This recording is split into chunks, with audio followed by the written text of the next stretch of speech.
Osiris, because he is not mummifying Osiris, he is resurrecting him. And this is Rittner.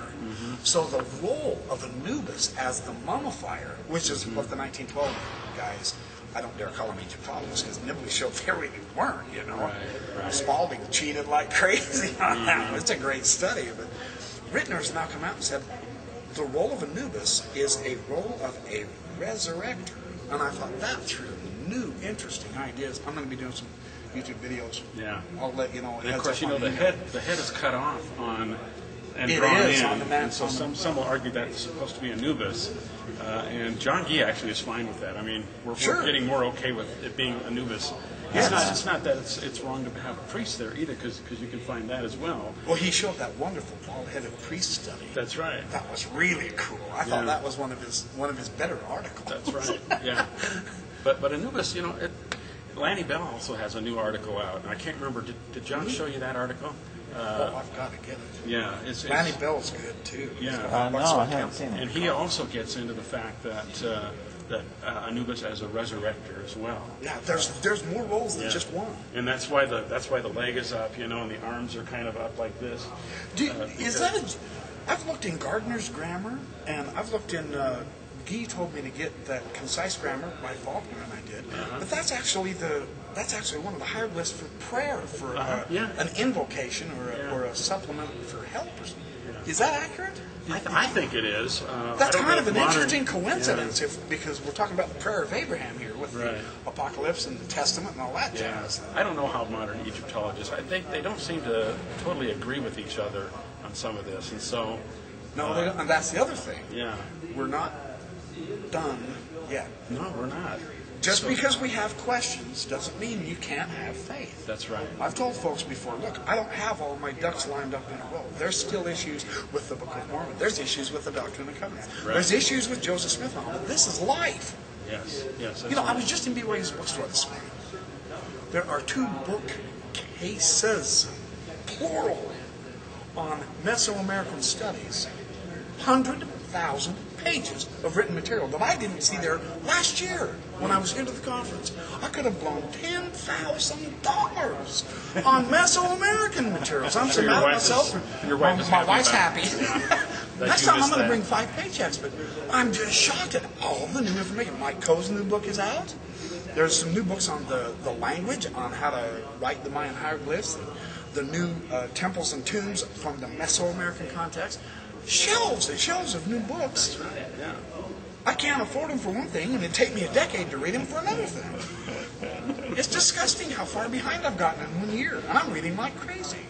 So in your estimation, it's okay to not have all the answers. And to still live a useful, meaningful life, because they want us to have wonderful. Because I keep saying, look, I can't live long enough to find all the answers. Can you? What, 75 years old is the average age now? They've moved it from 72 to 75. Unless you're LDS and you bump it up to 90. Okay, there's value here, folks. As long as your eyesight is good for the next 30 years or 40 years or whatever. I don't wear that in books. I hope it doesn't either, because that would be a loss to all of us. So, how close am I getting to the end on this, Brian? It already ended, didn't it? No, I've still got 6 minutes. You're nowhere near done. Larry, you want to pop in here and say something? Let me just update you on a couple other things. You heard Ron Esplin's talk, I assume, right? Did you hear about documentary editing? I'm feverishly involved in a documentary editing of the Book of Abraham text from those manuscripts, okay, not from the Papyri, but from the manuscript part of it, okay, with all the Abraham stuff written out, which are also copies, and all of what he said in his talk about documentary editing and the things that they're trying to do there, I'm trying to do with the Book of Abraham too. Okay. So we can use this across cultural disciplines. That's absolutely. Awesome. I'm going to have a reference book out with all the Abraham stuff in there. All the transcriptions are going to be in there. Oh, Brent Metcalf's going to come after you. Oh, that's okay. Let him come. That's fine. But it also that'll be wonderful. Yeah, it's going to be. When is this? I'm hoping it's going to come out next year. That's what I'm hoping. Good. It'll give me a chance to save up the money. Don't do it in hardcover. I can't afford it. I don't have any control over that kind of stuff. I'm just the guy that puts the stuff in there. But that's awesome. So we're still finding ways to gain a better comprehension of just what happened. That's right. Yeah. Well, first of all, we'll make available all the raw data, and then people can do with it what they will. Kind of like what the Joe Smith papers people are doing. You'll just get the information out there, and then the books will come after that. You know, and what does this stuff mean? Sure. Okay. How do we interpret this kind of material? We're going to give the very best, up-to-date, scientific, and scholarly. We're not supposed to do that as pseudo-scholar Mormons, are we? No, of course We're not. supposed to be kind of dodos, not using science. That's we're supposed to be anti-intellectual, anti-science. What's wrong with us? I don't know. Where did we change? We're falling down in that area apparently, but we'll repent speedily. This will actually pass all of the. I'm hoping this will actually pass all of the scholarly rigor that it can possibly go through, inside and outside. Doesn't matter. Just like the Joe Smith. Okay, now let me ask you a serious question. Really serious. Are you going to have this peer-reviewed, and what do you understand about what peer-review is? Yes, to both questions. It will be peer-reviewed. Not by Daniel C. Peterson. Probably not. No. No offense, Dan. I mean, we may have Royal Skousen or a couple of people, documentary editors, that know a lot about, but we'll probably also put it outside, LBS circles, and have a documentary edited, a documentary editor look at it as well outside. Sure. And just like they're doing. Yeah, just like they're doing. Now, I want that crystal clear for this video. I'm not trying to hide anything.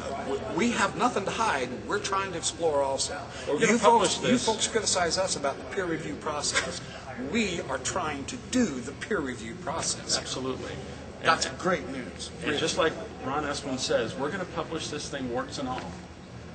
We have to, because even from a limited perspective, a wart can end up to be a really beautiful thing. That's right. No joke. Yeah. It really can.